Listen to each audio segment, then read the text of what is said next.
ساری بات ہے جی۔ بات کر لیں۔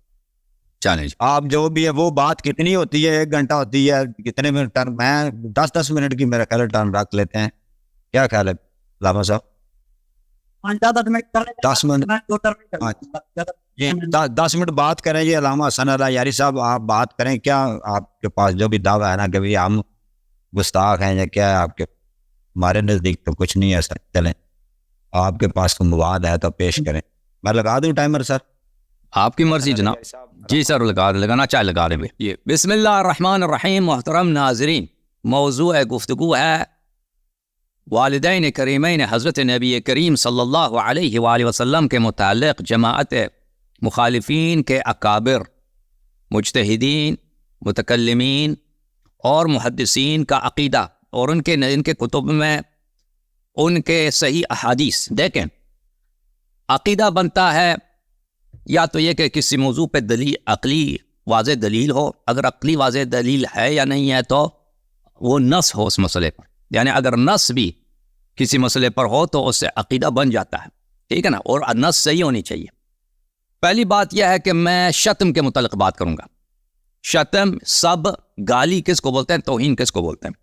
دیکھیں، یہ صحیح بخاری ہے، یہاں پہ ایک روایت ہے کتاب بدء الخلق میں، روایت نمبر ہے، اللہ آپ کا بلا کرے، 3193۔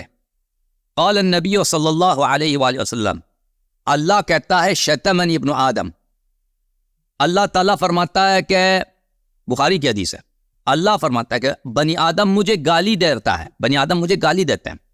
اچھا، وَأَمَّا شَتْمُهُ فَقَوْلُهُ إِنَّ لِي وَلَدًا، اللہ بنی آدم کی شتم، سب، مجھے گالی کیا ہے کہ کہتا ہے اللہ کا بیٹا ہے۔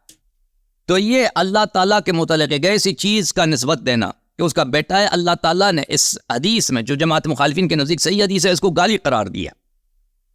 اس حدیث کے شرح میں حافظ ابن حجر فتح الباری میں جلد نمبر 6 صفحہ نمبر 30-32 ہے، اس میں فرماتے ہیں یشتمنی ابن آدم والشتم هو الوصف بما يقتضي النقص۔ آپ کوئی بھی کسی شخص سے کوئی چیز ایسے وصف کر دیں اس سے جو اس میں نقص، جو اس میں کمی، اس میں پستی، اس میں ضعف، اس میں بے عزتی کی کوئی بات لا دیں تو اس کو کہتے ہیں گالی، اس کو کہتے ہیں شتم۔ تو اب جب پتہ چلا میرے محترم ناظرین کہ شتم کیا ہوتا ہے، شتم یہ ہے کہ مثلا آپ کہتے ہیں اللہ کا شتم کیا ہے، اللہ کا بیٹا ہے، اللہ نے کہا کہ یہ گالی ہے میرے لیے۔ کیوں گالی ہے؟ کیونکہ یہ ایسے وصف ہے جو نقص کا، میرے متعلق نقص کا مقتضی ہے۔ یہ کتاب ہے الشفاء بتعریف حقوق المصطفیٰ صلی اللہ علیہ وآلہ وسلم، یہ جلد نمبر 1 ہے۔ یہاں پر فرماتے ہیں بالاجماع کہ جو بھی شخص نبی کریم صلی اللہ علیہ وآلہ وسلم کو شتم کرے، سب کرے، ان کے متعلق کوئی عیب بیان کرے، چاہے وہ عیب ان کی نفس میں ہو یا ان کی نسب میں ہو یا ان کے دین میں، ان کی خصلت، کسی خصلت میں ہو، تصریح کرے یا اشارہ کرے کہ اس کا حکم کیا ہے، اس کا حکم یہ ہے کہ وہ یہ صاب ہے، صاب النبی صلی اللہ علیہ وسلم یقتل، یہ کافر ہے، یہ مرتد ہے، یہ صاب ہے، شاتم ہے، شاتم نبی صلی اللہ علیہ وسلم کو قتل کیا جاتا ہے۔ اور یہ مسئلہ کیا ہے؟ وَهَذَا كُلُّهُ اجماع، یہ مسئلہ اختلاف ہی نہیں ہے، سب علماء کا اس میں اجماع ہے۔ وَمِنَ الْعُلَمَاء وَأَئِمَّةِ الْفَتْوَى مِنْ لَدُنِ الصَّحَابَةِ إِلَىٰ هَلُمَّ جَرَّ، صحابہ کے دوران سے لے کر آج تک سب علماء میں اجماع ہے کہ جو نبی کریم صلی اللہ علیہ وسلم کی ذات میں، ان کی نسب یا نسب میں کوئی نقص لاحق کرے تو کیا ہے، وہ شاتم نبی صلی اللہ علیہ وسلم ہے۔ اور یہ بھی ضروری نہیں ہے کہ وہ علن کہہ دے، اشارتاً بھی کہہ دے، وہ شاتم بن جاتا ہے اور وہ مرتد ہے اور واجب القتل ہے۔ جب یہ ثابت ہو گیا میرے محترم ناظرین، شتم کس کو بولتے ہیں؟ کسی کے لیے نقص کی صفت بیان کرنا، اور جیسے القید کا اللہ کا بیٹا ہے، ٹھیک ہے نا۔ اور شاتم نبی صلی اللہ علیہ وسلم کس کو کہتے ہیں؟ وہ یہ نہیں کہ آپ پیغمبر ہی کو گالی دے دیں، ان کے نسب میں بھی کوئی چیز ایسی ضعف، کوئی بے عزتی والی بات داخل کر دیں بھی شاتم نبی ہے۔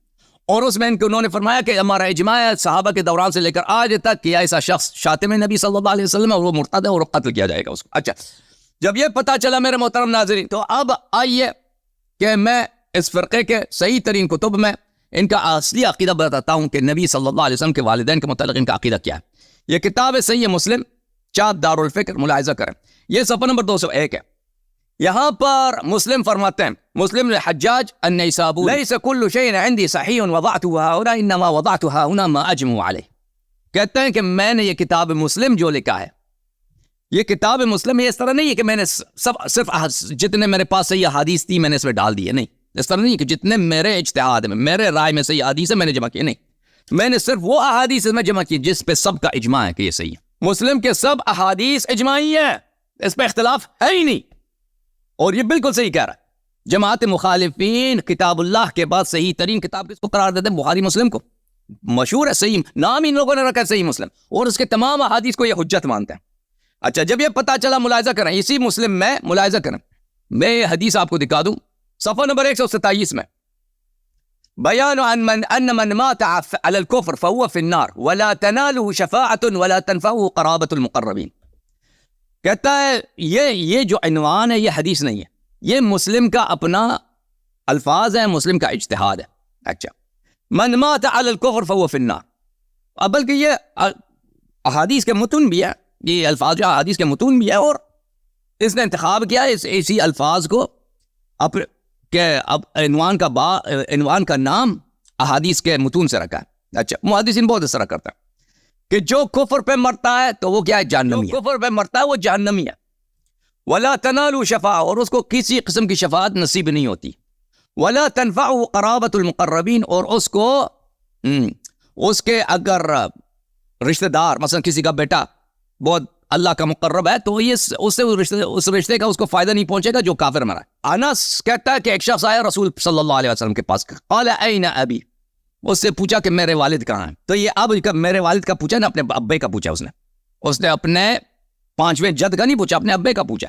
اب کا مطلب پتہ ہے ہمیں، جد کو نہیں بولتے ہیں، ٹھیک ہے نا؟ اب کس کو بولتے ہیں؟ اب اس نے اپنے ابے کا پوچھا، اس کے فادر کا، اس کے والد کا، میرے والد کہاں ہیں؟ کہا فی النار، فرمایا کہ تیرے ابا جی جہنم میں۔ فلما قفا، جب وہ شخص پشت کیا، چل گیا، اس کا دل ٹوٹ کے چلا گیا، دعا، اس کو واپس بلائے نبی صلی اللہ علیہ وسلم نے۔ فقال ان ابی و اباک فی النار، کہا میرے ابا جان بھی جہنم، میرے بھی ابا جان جہنم میں، اور تیرا ابا جان بھی جہنم میں، دونوں کے ابا جان جہنم میں۔ تو اس طرح ان کے نزدیک صحیح حدیث صحیح مسلم میں نبی کریم صلی اللہ علیہ وسلم کے والد کریم کہاں پہ؟ جہنمی۔ اپنے چچے کا نہیں پوچھا، اپنے جد کا نہیں پوچھا، کس کا بولا؟ اپنے والد گرامی کا بولا۔ یہ کتاب ہے میرے محترم ناظرین، اور اس مسلم جو ان کے نزدیک قرآن کی بہن ہے، قرآن کے بھائی ہے، لا تنالہ من مات علی الکفر، یہ اس کا مصداق کون ہے؟ جو کافر مرتا ہے وہ جہنم میں ہے، شفاعت اس کو نصیب نہیں ہوتی، اس کا بیٹا اگر مقرب بھی ہو تو اس کا فائدہ نہیں پہنچتا۔ یہ کون ہے؟ حضرت عبداللہ علیہ السلام، جو نستجیر باللہ، جو کفر پہ مرا ہے۔ یہ کون ہے؟ حضرت خاتم الانبیاء صلی اللہ علیہ وآلہ وسلم کے والد ماجد، ان کے متعلق انہوں نے الفاظ لکھے۔ اب یہ مسلم کا جو صحیح ترین شرح مسلم بشرح النووی، یحییٰ بن شرف النووی کی جو شرح ہے، جلد نمبر 3 چاپ دار الفکر، ملاحظہ کریں اسی حدیث کی شرح میں وہ کیا فرماتے ہیں، وہ فرماتے ہیں بلکہ اس میں یہ ہے کہ لا تنفع ان من مات في الفطر على ما كانت عليه عرب من العبادة الاوثان فهو من اهل النار۔ کہتے ہیں کہ اس حدیث سے مراد یہی ہے کہ جو لوگ فطرہ میں، یعنی حضرت ابراہیم علیہ السلام، حضرت عیسیٰ علیہ السلام کے بعد جب کوئی نبی نہیں تھا نا، اور نبی صلی اللہ علیہ وسلم کے بعثت سے پہلے جو لوگ فطرت، اس فطرہ میں مرے ہیں، وہ جہنمی ہے۔ کیوں جہنمی ہے؟ کیونکہ ہؤلاء قد بلغتهم دعوت ابراہیم وغیرہ من الانبیاء صلوات اللہ تعالی وسلم علیہ، کیونکہ ان کو دعوت ابراہیم پہنچاتا، دعوت ابراہیم پہ بھی ایمان نہیں لائے، تو ان کے اس بڑے مفسر نے، شارح حدیث نے یہ بتا دیا کہ بھئی حضرت عبداللہ علیہ السلام کو دعوت ابراہیم بھی پہنچاتا، انہوں نے انکار کیا تھا، تو بہرحال یہ نستجیب اللہ کافر مرے۔ یہ کتاب ہے سنن ابی داؤد، چاپ دار الفکر، ملاحظہ کریں یہاں پر، باب فی ذراری المشرکین، ذراری المشرکین، مشرکین کے نسل میں، مشرکین کے بیٹوں، مشرک زادے کون ہیں؟ یہاں پر اسی باب میں بتا دیتا کہ اب مشرک زادہ سے مراد کون ہے، اسی حدیث کو لے کے آتا ہے کہ فإن ابی و اباک فی النار، کہ نبی صلی اللہ علیہ وسلم نے کہا تھا کہ میرے والد صاحب جہنم۔ تو ان کے صحیح ترین حدیث میں کیا ہے میرے محترم ناظرین؟ حضرت مصطفیٰ صلی اللہ علیہ وسلم کے والد کو مشرک زادہ کہا گیا ہے، اور نبی صلی اللہ علیہ وآلہ وسلم کو کوئی نسب میں کوئی نقص داخل کرے، وہ خود ان کا اپنا اجماع ہے کہ وہ شاتم نبی ہے، وہ قاتل مرتد۔ اس کا مطلب کیا ہوا کہ ان کا پورا محدثین کا ٹولہ اور ان کا ابو حنیفہ سب کے سب ان کے مجتہدین کیا ہو گئے بھائی؟ سب کے سب مرتد ہو گئے، کیونکہ سب شاتم ہیں۔ جی سر، قائم ختم ہو گیا۔ جی سر، دعا کے لیے وقت سے ویسے ٹائم زیادہ ہونا چاہیے تھا، بہرحال کوئی بات نہیں۔ چلو 5 منٹ لے لو، پھر آپ لے لیں، 5 منٹ لے لوں؟ ہاں چلیں، کوئی بات نہیں، ہاں لے جی، بس ٹھیک ہے، 5 منٹ اوکے، 5 منٹ مزید۔ اچھا، اب ان کے والد ماجد کے متعلق ہم نے بات کر دی، اب ان کے والدہ کے متعلق یہ کتاب ہے محترم ناظرین پر صحیح مسلم، چاپ دار الفکر، ملاحظہ کریں یہاں پر استئذان النبی صلی اللہ علیہ وآلہ ربہ عز وجل فی زیارت قبر امی. نبی کریم صلی اللہ علیہ وآلہ وسلم نے اللہ سے طلب کیا کہ مجھے اجازت دو کہ میں اپنی والدہ کے قبر کو جاؤں. اچھا او بھائی اگر مسلمان ہے نا، مسلمان کے لیے تو اجازت کی ضرورت نہیں، وہ تو ہے ہی مستحب، وہ تو ہے ہی سنت کہ قبر کی زیارت کیا جائے.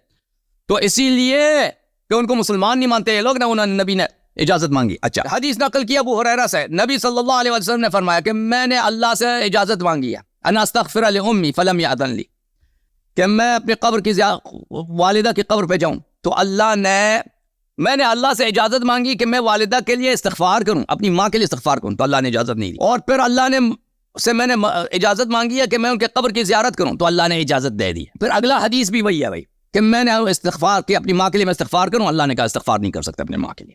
اچھا کیوں استغفار نہیں کر سکتے ماں کے لیے؟ ہاں ماں کے لیے استغفار کیوں نہیں کر سکتے بھائی؟ اس لیے کہ ان کی ماں جو ہے مسلمان ہی نہیں ہے. ملاحظہ کریں یہ شرح صحیح مسلم ہے بشرح النووی جلد نمبر 7، یہاں پہ ملاحظہ کریں استأذنت ربی ان استغفر لأمی فلم یأذن لی، میں نے اپنے رب سے طلب کیا کہ مجھے اپنی والدہ کے لیے استغفار کی اجازت دے دو، کب اس کا میں اپنی والدہ کے لیے طلب مغفرت کروں، تو مجھے اجازت نہیں دی، لیکن مجھے کس چیز کی اجازت دی ہے؟ ان کے قبر کو دیکھنے کی اجازت ملی ہے.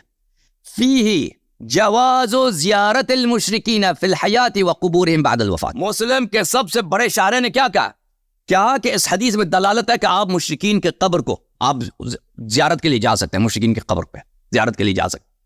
کیوں؟ کیونکہ اللہ نے نبی صلی اللہ علیہ وسلم کی اجازت دی کہ اپنی ماں کی قبر کی زیارت کرے، تو واضح ہے نا.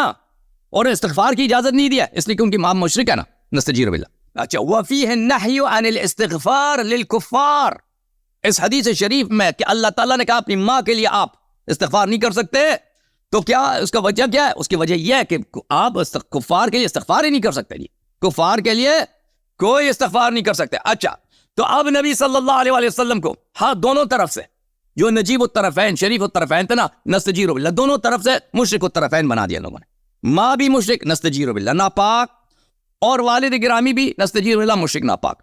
اور اس سے بڑی گالی کیا ہو سکتا ہے کہ سردار انبیاء کو آپ کہتے ہیں اہل بیت، اور نبی صلی اللہ علیہ وسلم کا اہل بیت ان کے والدین کو، بھائی کہاں غیرت تمہاری؟ کیوں ایسے علماء سے تم اپنا دین لیتے ہو جو ایسے دشمن نبی، ایسے صحابہ نے جو نبی صلی اللہ علیہ وسلم پہ ایسے تہمتیں باندھی کہ نبی صلی اللہ علیہ وسلم کو مشرک زادہ، ماں بھی مشرک، مشرک صلب سے نجس صلب، انما المشرکون نجس، کہ ان کا پورا ریشہ ہی نجس، نجاست ہی نجاست ہے. بھائی قرآن کا بیان ہے کہ مشرکین نجس ہوتے ہیں. بھائی پاک مشرک سے کیسے نکلتا ہے مجھے بتاؤ. اور شیخ صاحب مجھے سوال سمجھا دو کہ پاک نبی مشرک بطن سے، مشرک رحم سے، مشرک صلب سے یہ کیسے یہ ممکن؟ تم نے نبی کو مشرک نجس بنا دیا. بھائی اگر ماں باپ نجس ہے تو یہ کیسے پاک ہے؟ اور اتنی بڑی گالی، اور پھر نبی صلی اللہ علیہ وسلم اگر کفار کے لیے وہ ہمدردی رکھتے ہیں، حالانکہ قرآن نے فرمایا لا تجد قوما یؤمنون باللہ والیوم الآخر یوادون من حاد اللہ ورسولہ ولو كانوا آباءهم او ابناءهم او اخوانهم او عشیرتهم.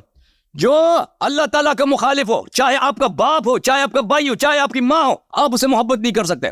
لیکن آپ نے یہاں پہ دکھا دیا کہ نبی صلی اللہ علیہ وسلم نے اپنی ماں سے محبت کی ہے، حالانکہ وہ اللہ کو بھی نہیں مانتی، مشرک بت پرست ہے. تو باہر اور آپ نے خود فتوے دے دی. شیخ صاحب جو نبی صلی اللہ علیہ وسلم کو اور ان کے نسب میں نقص داخل کرے، نقص قائل ہو یہ شاتم نبی ہے اور شاتم نبی کافر. تو پتہ چلا میں آپ سے جو میرا مطالبہ ہے ایک صحیح حدیث دکھاؤں. یہ تو حدیث صحیح ہے کہ ان کے والدین دونوں جہنمی ہیں، کافر مشرک ہیں، نستجیر باللہ.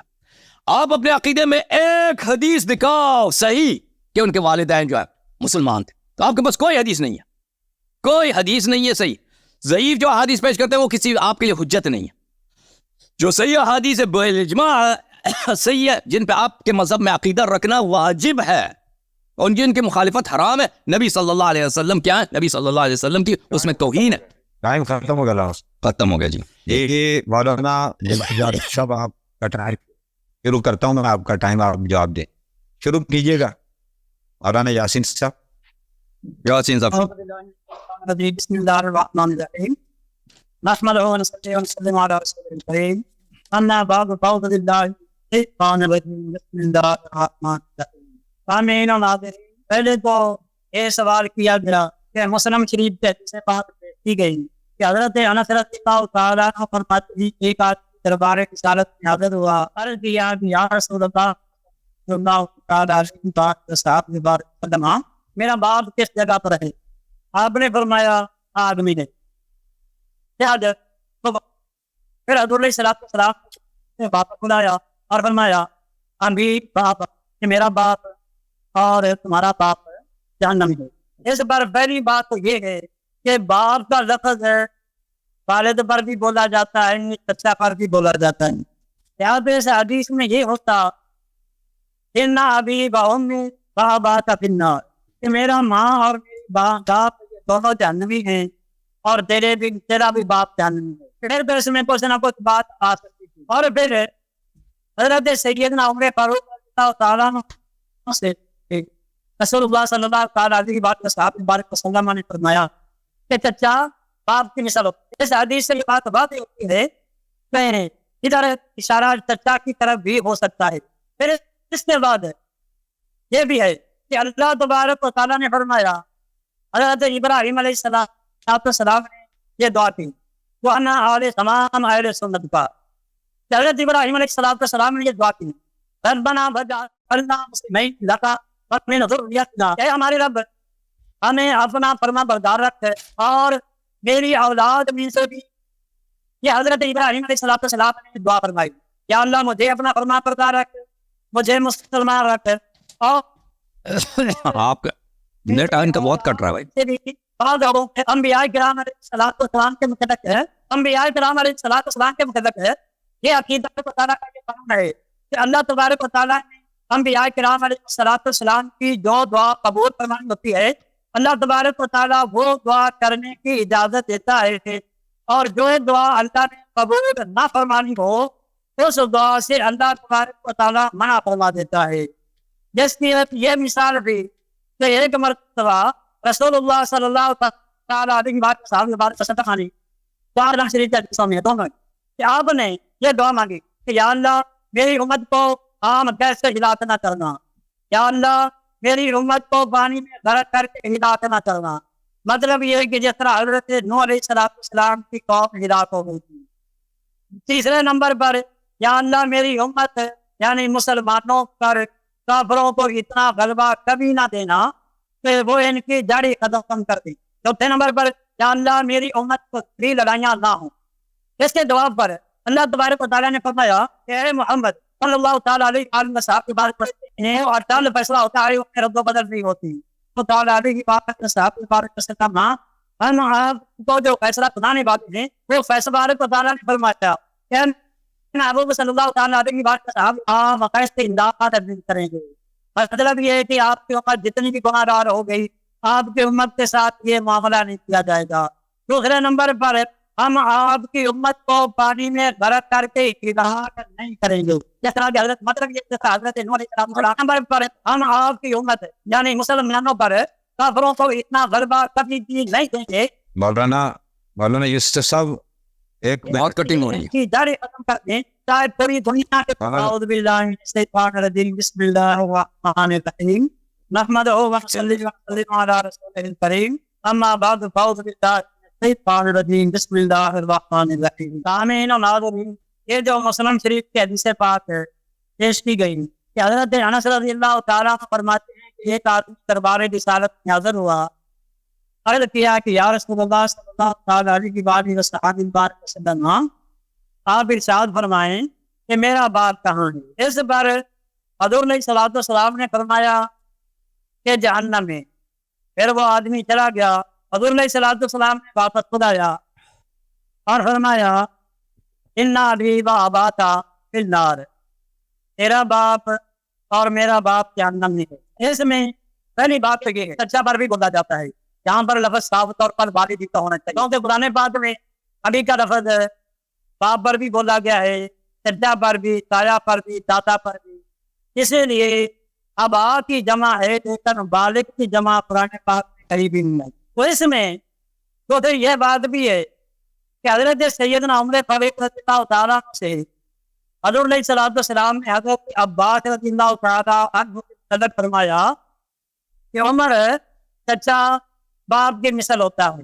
حدیث پاک کے الفاظ بھی کہیں ہم میں سناؤ ابھی بھی کہ چچا جو ہے وہ باپ کی مثل ہوتا ہے. لہٰذا اس میں یہ صبح ہو سکتا ہے کہ آپ کا اشارہ اپنے کسی چچا کی طرف ہو. لہٰذا یا پھر اس میں یہ ہو جاتا ابھی قومی بابا کا فنار کہ میرا باپ اور میری ماں اور تمہارا باپ یہ جہنم میں تھے. پھر کچھ نہ کچھ بات کلیئر ہو جانی تھی. لہٰذا اس پر یہ ہے کہ یہ بات مشکوک ہے، بلکہ اس پر اس حدیث کی وضاحت ہوئی، کیونکہ یہ تو سب تھا کہ اسلام کے والدین کو کسی صورت بھی مومن نہیں مانتے. جبکہ بریلوی حضرات کو ہیں یہ پیارے نبی صلی اللہ علیہ وسلم مانتے ہیں، ہر صورت مومن مانتے ہیں. تو بہرحال ان کے مسلمان وہ یہ ہے کہ اللہ تبارک و تعالیٰ نے فرمایا کہ حضرت ابراہیم علیہ السلام نے یہ دعا فرمائی، ارے اپنا فرما بردار رکھ. اس کے بعد آپ نے یہ بھی دعا فرمائی فَمِنْ ذُرِّيَّتِي، یا اللہ میری اولاد میں سے بھی کچھ لوگوں کو اپنا فرما بردار رکھے. اس کے بعد حضرت ابراہیم علیہ السلام نے آگے چل کر یہ دعا کی کہ یا اللہ جو مسلمان ہوں گے تیرے فرما بردار ہوں گے میری، یا اللہ تو اپنے آخری نبی کو انہی میں سے ہی بھیجنا. یہ حضرت ابراہیم علیہ السلام کی دعا ہے. لہٰذا پہلے نمبر پر یہ بات ہے کہ قرآن پاک کے مقابلے میں اگر کوئی حدیث آ جائے تو وہ قابل تسلیم نہیں ہوگی. دوسرے نمبر پر یہ بھی ہے کہ حضرت ابراہیم علیہ السلام نے جب یہ دعا فرما دی تو اس سے یہ بات واضح ہو گئی کہ آپ کی اولاد میں سے ایک گروہ مسلمان ہیں. اکرام علیہ السلام کے لیے اللہ تبارک و تعالیٰ کا یہ قانون ہے، اللہ تبارک و تعالیٰ کا یہ قانون ہے کہ جو اللہ نے نبیوں کی دعا قبول فرمانی ہو، اللہ تبارک و تعالیٰ صرف وہی دعا کرنے کی اجازت دیتا ہے جو اللہ نے قبول نہ فرمانی ہو. اللہ تبارک و تعالیٰ وہ دعا کرنے کی اجازت نہیں دیتا. جس کی ایک یہ مثال ہے کہ مسلم شریف میں دو حدیثیں ہیں، مسلم شریف میں دو حدیثیں ہیں، اور یہ حضور علیہ السلام نے چار دعائیں مانگی. وہ یہ کہ پہلے نمبر پر یا اللہ میری امت کو عام قید سے ہلاک نہ کرنا. نمبر دو، یا اللہ میری امت کو پانی میں بھر کر کے ہلاک نہ کرنا. نمبر تین، یا اللہ میری امت کی آپس میں بھی لڑائیاں نہ ہوں. نمبر چار کہ یا اللہ میری امت کو پانی میں بھر کر کے ہلاک نہ کرنا، میری امت کو عام کیسے ہلاک نہ کرنا. یا اللہ میری امت مسلمانوں پر کافروں کو اتنا غلبہ کبھی نہ دینا کہ یہ ان کی جڑ ہی ختم کر دیں. اور پھر چوتھے نمبر پر یہ کہ یا اللہ میری امت کی آپس میں بھی لڑائیاں نہ ہوں. اس پر اللہ تبارک و تعالیٰ نے فرمایا اے محمد صلی اللہ تعالیٰ علیہ وسلم ہم جو فیصلہ فرما دیتے کوئی رد و بدل نہیں ہوتا. مطلب یہ ہے کہ ہم تو آپ کو یہ فیصلہ سنانے والے نہیں، یہ فیصلہ اٹل ہے، پکا ہے، اس میں کوئی رد و بدل نہیں کیا جائے گا. اس کے بعد اللہ تبارک و تعالیٰ نے فرمایا کہ ہم آپ سے یہ وعدہ کرتے ہیں اے محمد، حدیث بعد میں یا محمد کے لفظ میں اے محمد صلی اللہ علیہ وسلم آپ کی امت کو عام کیسے ہلاک نہیں کریں گے، ہم آپ کی امت پر کافروں پر اتنا غلبہ کبھی نہیں دیں گے یہ ان کی جڑ ہی ختم کر دیں، چاہے پوری دنیا کے کافر مل کر ہی ان پر حملہ کر دیں. اگر اس حدیث پر ہم مسلمان غور کریں تو یہ ہمارے لیے بہت ہی حوصلہ بات ہے. اور پھر جناب یہ افغانستان جو ہے اس کا بہت ثبوت ہے. اللہ تبارک و تعالیٰ نے اگر پوری دنیا کے کافر مل کر بھی حملہ کر دیں تو ان کی جڑ ختم نہیں کر سکیں گے. تیسرے نمبر پر یہ کہ ہم آپ کی امت کی آپس میں لڑائیاں نہ ہو تو ہم آپ سے نہ مانگے. یہ بات بڑی قابل غور ہے کہ آپ کی امت کی آپس میں لڑائیاں نہ ہو، یہ آپ ہم سے نہ مانگے. حالانکہ امت اتفاق کی دعا ساری امت کرتی ہے، سبھی کہتے ہیں، لیکن اللہ تبارک و تعالیٰ صلی اللہ تعالیٰ علیہ وسلم آپ اپنی امت کے اتفاق کی دعا نہیں کر سکتے. جس سے یہ بات واضح کنفرم ہو گئی کہ اللہ تبارک و تعالیٰ نبی کو صرف وہی دعا کرنے کی اجازت دیتا ہے جو اللہ تبارک و تعالیٰ نے قبول فرمانی ہو. جس سے یہ بات واضح ہو گئی کہ حضرت ابراہیم علیہ السلام نے جو دعا کی کہ یا اللہ میری اولاد میں سے کچھ لوگوں کو اپنا فرما بردار رکھ، انہیں مسلمان رکھ، اور انہی مسلمانوں سے یا اللہ اپنے آخری نبی کو بھیج دینا. لہٰذا حضرت ابراہیم علیہ السلام کی یہ دعا بات کا بات ایک پکا ثبوت ہے کہ پیارے نبی صلی اللہ تعالیٰ علیہ وسلم کے والدین قریبین مسلمان تھے. پھر یہ بھی سب جانتے ہیں کہ قرآن پاک کے مقابلے میں اگر کوئی حدیث آ جائے تو وہ قابل تسلیم نہیں ہوگی. پھر اس کے بعد سے دعا کرنے کی بات وقت ختم ہو گیا مولانا.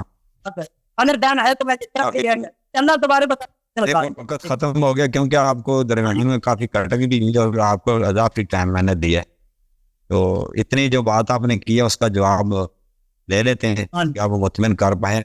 جی علامہ اسرار یاری صاحب آپ. جی سر آپ دیکھیں، شروع کروں میں؟ جی شروع کریں. بسم اللہ الرحمن الرحیم. محترم ناظرین، میں نے ثابت کر دی اور شیخ صاحب اس بات کا بالکل انکار بھی نہیں کیا کہ مسلم کے احادیث اس فرقے کے نزدیک بالاجماع صحیح ہے اور اس کی تصدیق کرنا، اس پہ ایمان لانا ضروری ہے، اس کا انکار نہیں کر سکتے کیونکہ سب صحیح ہے بالاجماع. یہ بالکل میں نے ثابت کر دی اور یہ انہوں نے بالکل اس کا انکار نہیں کیا. اور انہوں نے نہیں کہا کہ یہ حدیث جس میں لکھا ہے کہ وہ نبی کریم صلی اللہ علیہ وسلم کے والد جہنم میں ہے، یہ حدیث صحیح نہیں ہے. یہ صرف اس کا انہوں نے ایک صفائی پیش کیا کہ ہو سکتا ہے کہ اس سے مراد چچا ہو، کیونکہ اب جو ہے عربی زبان میں چچا کے لیے بھی استعمال ہوتا ہے. تو میرے محترم ناظرین، جو حضرت ابراہیم علیہ السلام نے اپنے چچا کو والد کہا تھا، وہ خطاب میں کہا تھا. خطاب یا ابت، جب انسان خطاب میں کسی سے خطاب کرے چچا کو والد کہہ دے تو ہو سکتا ہے، لیکن غیاب میں اس کو چچا کو والد نہیں کہتے، احترام کے طور پر سامنے ہو، یا مثلا تغلیب کے طور پر نعبد الہک و الہ آبائک ابراہیم و اسماعیل و اسحاق، اس کے طور پر. وَإِلَّا اب کا مطلب والد ہی ہوتا ہے، ابو کا مطلب، ابی کا مطلب والد ہی ہوتا ہے. اور پھر آپ دیکھیں مسلم اور بخاری کے جو شارحین ہیں اور اس کے جو مترجمین ہیں، انہوں نے اس کا کیسے ترجمہ کیا. ملاحظہ کریں، یہ ویب سائٹ ہے sunna.com، یہاں پر آپ مختلف احادیث کا ترجمہ دیکھ سکتے ہیں. sunna.com، یہاں پہ اسی حدیث کو انہوں نے سنن ابی داؤد سے بھی روایت کی ہے. ان ابی و اباک فی النار، my father and your father are in hell. یہ میرا ترجمہ نہیں، یہ ان کا اپنا ترجمہ ہے. دیکھیں آپ خود بھی چیک کریں، اردو میں تراجم میں بھی دیکھیں. my father، my ابا، ان ابی، بے شک my father، my dad، میرے والد صاحب. پھر اسی حدیث کو مسلم سے ہی، مسلم کے حدیث نمبر 203 سے جو روایت کیا، ٹھیک ہے نا، اس میں بھی یہ verily my father ان ابی my father and your father are in fire. اس شخص نے بھی جو پوچھا تھا نا این ابی، میرے باپ کہاں، اپنے والد کا پوچھا تھا اور اپنے چچا کا نہیں پوچھا تھا، والد. اور پھر عربی زبان میں علماء کو پتا ہے کہ ایک چیز ہوتا ہے اصالت الحقیقہ. اصالت الحقیقہ یہ ہے کہ الفاظ کو ان کے معنوں میں استعمال کیا جاتا ہے، غیر موضوع معنی میں استعمال کیا جائے، اس کے لیے قرینے کی ضرورت ہوتی ہے. یہاں پہ کوئی قرینہ نہیں ہے. اور پھر انہوں نے جو قرآن کی آیت سے استدلال عجیب کیا ہے، قرآن کی آیت سے استدلال کیا ہے جو بالکل ان کو فائدہ نہیں دیتا. وہ کہ حضرت ابراہیم علیہ السلام نے دعا کی ہے کہ میرے ذریہ میں ایک ایسا نبی بھیج، میرے ذریہ میں ایسا نبی بھیج، ٹھیک ہے نا. انہوں نے یہ تو دعا نہیں کیا تھا کہ میرے پورے ذریے کو مسلمان بنا دے. یہ ملاحظہ کریں قرآن مجید کی جو آیت ہے، ربنا وجعلنا مسلمین لک، اے اللہ مجھے اور اسماعیل کو مسلمان بنا دے اپنے لیے. ومن ذریتنا، اور میرے امت میں سے ایک مسلمان امت، نہ کہ میری پوری ذریت، میرے امت میں سے ایک مسلمان امت ہو. یعنی ابراہیم علیہ السلام کے ذریہ میں کافر بھی ہیں، ٹھیک ہے نا. وارنا مناسکنا وتب علینا انک انت التواب الرحیم. ربنا وابعث فیہم، اے میرے رب میرے ذریے میں نبی بھیج دے. یہ فیہم ذریے کی طرف جاتا ہے. وہ ذریہ میں کافر بھی ہے، مسلمان بھی ہے، اس ذریہ میں ایک نبی بھیج دے. اس نبی کی شان یہ ہے یتلو علیہم آیاتک ویعلمہم الکتاب والحکمہ ویزکیہم انک انت العزیز الحکیم. تو اس آیے میں کوئی ایسی بات نہیں ہے کہ نبی صلی اللہ علیہ وسلم کو میرے مسلمان ذریے سے بنا دے. یہ اپنے سے بنا رہے ہیں کیونکہ یہ پھنس گئے. اب جو ہے ان کو مجبوری پڑی ہے تو قرآن پہ بھی بہتان لگانے پہ یہ اتر آئے. پھر انہوں نے ادعا کیا کہ اللہ تعالیٰ جو ہے کیا نہیں کرتا. یہ ایک منٹ میں اس کو تو عرض یہ ہے. پھر انہوں نے یہ کیا کہا کہ اللہ تعالیٰ نبی انبیاء کو اجازت نہیں دیتا کہ ایسی دعا کریں کہ جس کو اللہ قبول نہیں کرتا. تو بھائی آپ کی جب اپنے کتاب میں موجود ہے کہ نبی صلی اللہ علیہ وسلم نے اجازت مانگی ہے، نہیں کہ انہوں نے اپنے والدہ کے لیے دعا کی ہے، اجازت مانگی ہے میں دعا کروں استغفار کروں، اللہ نے کہا نہیں اجازت نہیں دیتا، تو وہ آپ کی بات سے کوئی مناسبت ہی نہیں کرتا. اس میں یہ نہیں ہے کہ اللہ نبی نے استغفار کی ہے اور اللہ نے منع کر دی کہ میں مانگتا. نبی صلی اللہ علیہ وسلم نے اجازت مانگی ہے کہ کیا میں استغفار کروں، تو اللہ تعالیٰ نے اجازت نہیں دیا. تو بہرحال میرے محترم ناظرین، حدیث واضح ہے، روایت واضح ہے، ان کے نزدیک بہت ہی معتبر حدیث ہے، اس میں کوئی اختلاف ہی نہیں ہے. ان کے پاس میں نے کہا تھا کوئی صحیح حدیث لے کے آؤ نا کہ نبی صلی اللہ علیہ وسلم کے والدین جنتی ہیں، کوئی نہ ان کے پاس آیت قرآن ہے نہ کوئی حدیث ہے، کچھ بھی نہیں ہے. اچھا اب اللہ آپ کا بھلا کرے، ان کے اکابر علماء نے اجماع کیا ہوا ہے کہ نبی کریم صلی اللہ علیہ وآلہ وسلم کے والدین کہاں پہ؟ جہنمی ہیں، اور احادیث ان کے نزدیک بہت زیادہ ہے. میں نے جو مسلم کی حدیث دکھائی ہے نا، وہ میں نے نمونے کے طور پہ دکھائی، وَإِلَّا احادیث ان کے ہاں بہت زیادہ. میں زیادہ حدیث نہیں دکھاتا، بلکہ میں کیونکہ جو میں نے دکھایا وہ کافی ہے. وَإِلَّا حدیث ان کے پاس بہت زیادہ. میں ابھی جاتا ہوں ان کے اجماع کی طرف. یہ کتاب ہے، ملاحظہ کریں، رسالہ معتقد ابی حنیفہ فی ابوی الرسول صلی اللہ علیہ وسلم. ابو حنیفہ کے عقیدہ نبی صلی اللہ علیہ وسلم کے والدین کی طرف، وہی امام اعظم. کس نے لکھی ہے؟ ملا علی قاری نے لکھی ہے.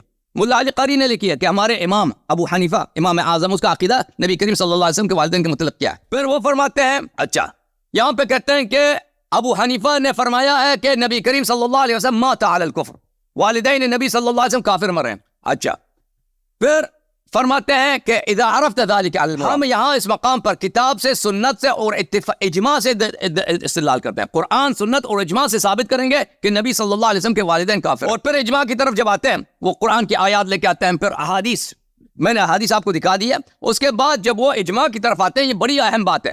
وَأَمَّا الْإِجْمَاعُ فَقَدْ اتَّفَقَ السَّلَفُ وَالْخَلَفُ، کہتے ہیں ہمارے پاس اجماع ہے، سلف سب کا اجماع ہے، خلف کا بھی اجماع ہے، سوائے سیوطی، عبد الرحمن سیوطی، سب کا اجماع ہے. من الصحابہ، سب صحابہ کا اجماع ہے. کون فرماتا ہے؟ ملا علی قاری کہتا ہے. وہ کہتا ہے، آپ کہتے ہیں نا ان ابی سے مراد کیا ہے؟ چچا ہو سکتا ہے.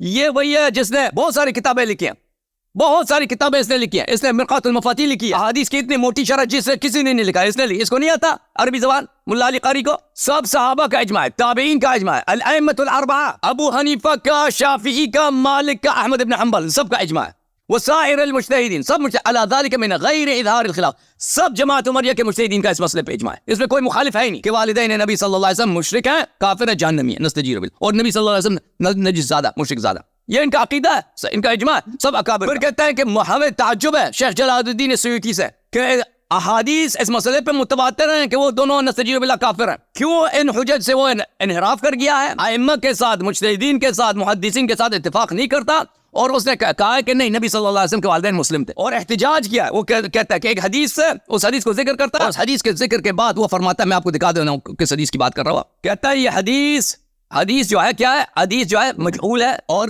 بنگرت حدیث ہے، جو جس حدیث سے سیوطی نے استدلال کیا. وریح مستدلا بما اخرجه ابن شاہین فی الناسخ والمنسوخ والخطیب البغدادی فی الصاحب واللائق والدارقطنی ابن عساکر کلاہما فی غرائب مسند بسند ضعیف عن عائشہ. کہتا ہے ایک ضعیف سند سے عائشہ سے لے کے کہ نبی صلی اللہ علیہ وسلم کے والدین کافر مرے تھے، بعد میں نبی صلی اللہ علیہ وسلم نے دعا کی، وہ زندہ کی، وہ کلمہ پڑھی. یہ ضعیف ہے. بلکہ کہتا ہے حافظ ابن دحیہ نے، ابن کثیر نے ان سے روایت کیا کہ حدیث موضوع ہے. یہ حدیث نہ صرف ضعیف ہے بلکہ موضوع ہے، کہ وہ ویسے بھی سیوطی نے بھی مانا کہ وہ کافر مرے تھے. نبی صلی اللہ علیہ وسلم کافر کے صلب سے، مشرک اور مشرکہ نستجیر باللہ کے صلب سے دنیا میں آئے ہیں، لیکن بعد میں نبی صلی اللہ علیہ وسلم جب نبی بنے، مبعوث ہوئے، تو انہوں نے دعا کی ہے، زندہ ہو گئے، پھر وہ کلمہ پڑھی. جی سر، یہ ٹائم ختم. تو بار فرمایا کہ یہ حدیث موضوع ہے. تو اب کوئی دلیل پیش کرو نا کہ نبی صلی اللہ علیہ وسلم کے والدین جو ہے مسلمان تھے. دلیل تو ہے نہیں آپ کے پاس. یہ مولانا یاسین صاحب آپ کا وقت شروع ہے. اعوذ باللہ من الشیطان الرجیم، بسم اللہ نحمده ونصلي ونسلم على رسوله الكريم، اما بعد فاعوذ باللہ من الشیطان الرجیم، بسم اللہ الرحمن الرحیم. سامعین ترمذی شریف حدیث نمبر 33، امام ترمذی فرماتے ہیں ھذا حدیث حسن، اور یہ حدیث ہے مسلم شریف میں بھی ہے کہ حضرت عباس رضی اللہ تعالیٰ عنہ دربار رسالت میں حاضر ہوئے، اور انہوں نے کچھ لوگوں سے سنا تھا. اب اس کی وضاحت میں یہ حکم آتے ہیں کہ حضرت عباس رضی اللہ تعالیٰ عنہ نے منافقین سے کچھ رسول اللہ صلی اللہ تعالیٰ علیہ وآلہ وسلم کے والدین کریمہ کو سنا تھا. آپ کو یہ بات ہے ناگوار، اس لیے آپ دربار رسالت میں حاضر ہوئے اور آ کر وہ واقعہ کیا. اس پر پیارے نبی صلی اللہ تعالیٰ علیہ وسلم علی المنبر فقال من انا، کہ رسول اللہ صلی اللہ تعالیٰ علیہ وسلم منبر پر جلوہ فروز ہوئے، اور آپ نے یہ سوال فرمایا من انا، بتاؤ میں کون ہوں؟ فقالوا انت رسول اللہ علیہ السلام. اب اللہ کے رسول ہیں یہاں پر اس پر رک جائیں 2 منٹ اور 21 سیکنڈ آپ کی بات ہوگی. مولانا آپ شروع کریں، آگے میں سٹارٹ کروں. اب مجھے سن سکتے ہیں؟ بسم اللہ الرحمن الرحیم. آواز آ رہی ہے؟ وہ بھی چل رہا تھا اگر کلام علامہ تھا ہاں ان کا اگلے ہفتے رکھتے ہیں شیخ صاحب، آپ کا اگلے ہفتے ہیں، آپ ابھی تیار نہیں ہیں بھائی شیخ صاحب. بالکل ٹھیک. محمد یاسین بھائی آپ اگلے ہفتے آ جائیں بھائی، اگلے ہفتے اپنا نیٹ وغیرہ صحیح کریں نا، پھر صحیح بات ہوگی آپ سے، تیاری کر لیں ٹھیک ہے نا.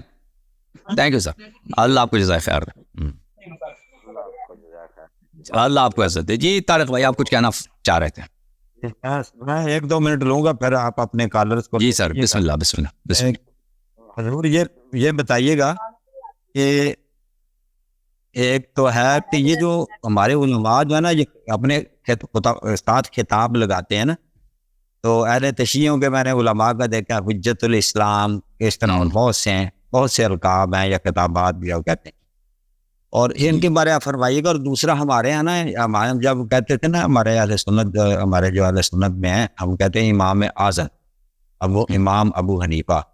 تو یہ جو امام اعظم ہے نا اس میں ہمارے ہی اہل سنت میں سے اہل حدیث جو مکتبہ فکر ہے وہ اس سے نا تھوڑا اعتراض کرتا ہے. وہ کہتے ہیں یہ اعظم کا لفظ جو ہے نا یہ تو پھر نبی کریم صلی اللہ علیہ وسلم سے بڑا تو امام اعظم تو کوئی بھی نہیں ہے.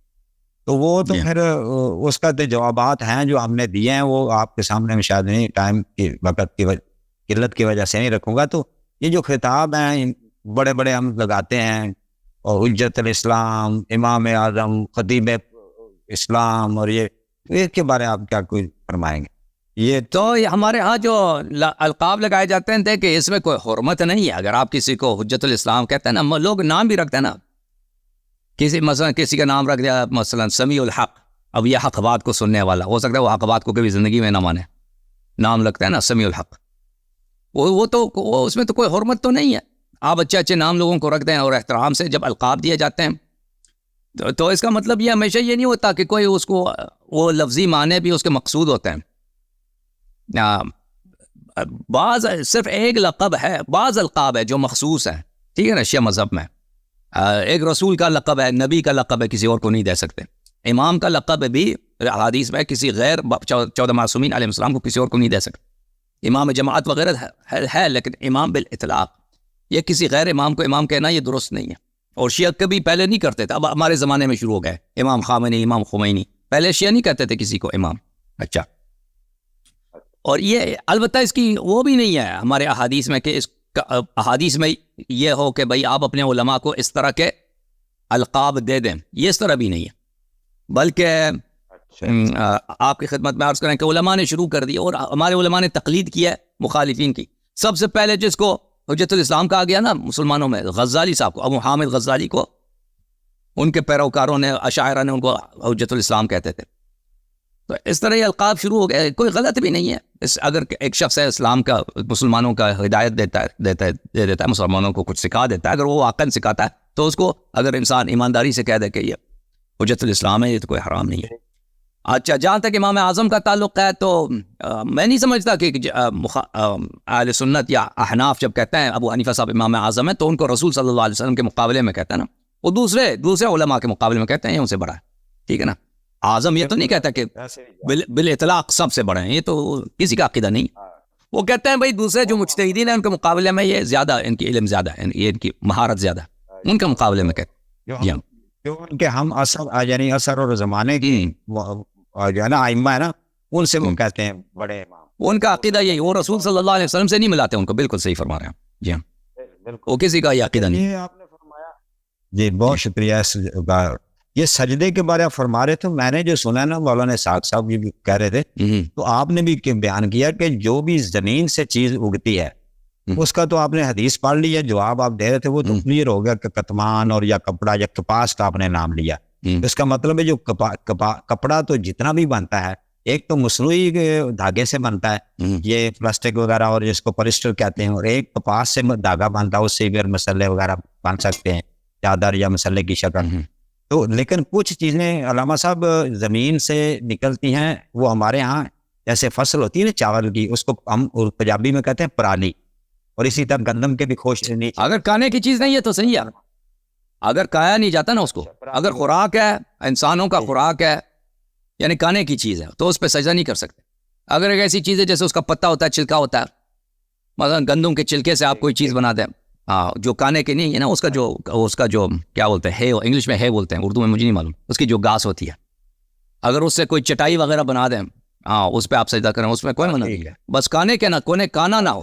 کوئی پالک لے کے آئے نا کہ میں پالک پہ سجدہ کرتا ہوں، اس پہ نہیں ہو سکتا جی. اگر کوئی ایسا پتا ہے مثلا اس کو کوئی نہیں کھاتا، ٹماٹر کا پتا ہے، ٹماٹر کے پتے کو کوئی نہیں کھاتا، اس پہ آپ سجدہ کر سکتے ہیں. لیکن جو پتا کھانے کی چیز ہے بھائی، وہ اس پہ سجدہ نہیں کر سکتے جی. اچھا دوسرا یہ کہ آپ وضو کے 4 ہی فرائض ہیں نا قرآن سورۃ مائدہ کی روح سے آپ کے یہاں؟ جی وضو کے فرائض یہ ہے کہ اس میں فریضہ یہ ہے کہ چہرے کو دھونا، اس میں دو دونے ہوتے ہیں، دھونا ہوتا ہے چہرے کو اور ہاتھوں کو، ٹھیک ہے نا، اور 2 مسا ہیں، سر کو اور پیر کو. ہاں 2 مسا. جی اہل تشیع کے نزدیک یہ. لیکن میں نے کچھ سنا تھا، آپ نے نہیں بتایا، لیکن وہ ادھر ایک مدرسہ ہے جو ایک دوست ہے، وہ جب اس کو وضو کرتے ہیں نا اہل تشیع بھائی ہمارے جو، وہ اس میں ذرا سا بھی وہ کہتے ہیں دھونے میں شاید آپ سے. ایک منٹ، میرا ہیڈ فون کام کرنا بند کر دیا، میں بھی آج میرا بھی ختم ہے. ایک منٹ، میرا ہیڈ فون کام نہیں کر رہا، ایک منٹ مجھے اجازت ہے، میں ہیڈ فون کو صحیح کر لوں. ایک منٹ، کیا ہو گیا اس کو؟ ایک منٹ بھائی، اس کو صحیح کرو. آپ کچھ بولیں، آپ مجھے سنائی دیتا نہیں تھا، بولیں کچھ آپ. یہ راما صاحب میری بات سن رہے ہیں آپ؟ میں نے جو سوال مجھے نہیں سنائی دے رہا، کیونکہ ایک منٹ طارق بھائی کچھ بولیں. آپ کی آواز تو مجھے آتی ہے، میری نہیں آپ کو پہنچتی؟ آزمی صاحب، آپریٹر صاحب، آپ کو آتی ہے بھی آواز میری؟ نہیں، میں دوسرے ہوں. اچھا بس میں ایک چھوٹا سا وہ اگر مل جاتا تو میں اب تک اجازت نہیں. آج پروگرام کو ختم کر لیتے، میرا بھی ہیڈ فون سے ہی کام نہیں کر رہا، لوگوں کی بھی چھٹی دے دیتے ہیں. چلیں 2 گھنٹے ہو گئے، 2.5 گھنٹے، ٹھیک ہے نا.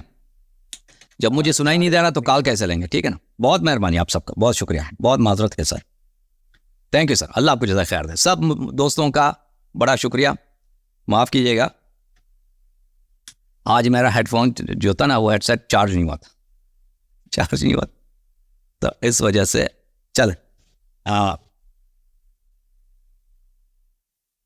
اس وجہ سے آپ کے کال نہیں لے سکتے مزید. I don't know what's wrong. Okay, مجھے نہیں معلوم کیا ہو گیا. آپ سب کو بڑا شکریہ دیکھنے کا، ملاحظہ کرنے کا. اللہم صلی علی محمد و آل محمد.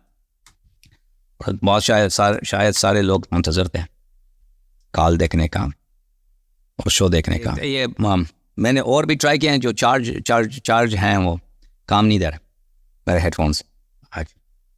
تو آپ سب کا بہت ہی افسوس کے ساتھ بہت شکریہ. Thank you sir. کل انگلش پروگرام ہے انشاءاللہ، کل انگلش پروگرام آپ دیکھ لیجیے گا ضرور.